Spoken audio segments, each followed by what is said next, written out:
शनिवारी जेवणासाठी कुणालाच भाजीपोळी खायची नव्हती. मग मी ही झटपट चमचमीत रेसिपी बनवली.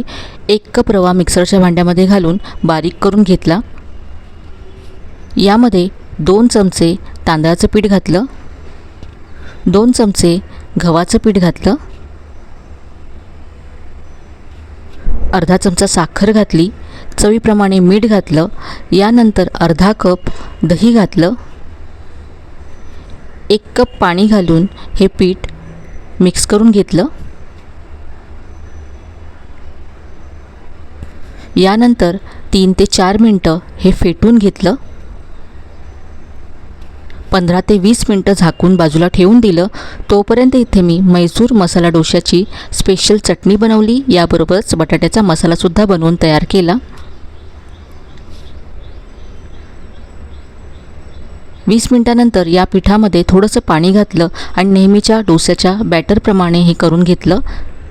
इन्स्टंट डोसा बनवतोय म्हणून यामध्ये पाव चमचा बेकिंग सोडा घातला, मिक्स करून घेतला.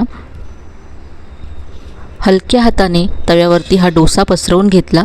अगदी जाळीदार क्रिस्पी असा डोसा तयार होतो. यावरती तयार केलेली चटणी पसरवून घेतली. बटाट्याचा मसाला पसरवला.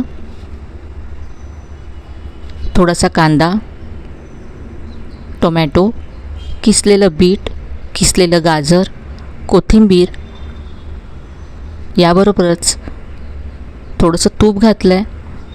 मसाला मस्त असा मिक्स करून घेतला.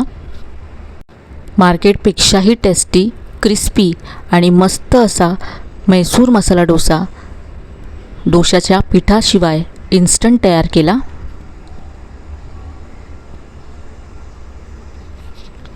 तुम्ही सुद्धा नक्की करून पहा. अगदी परफेक्ट रेसिपी आहे.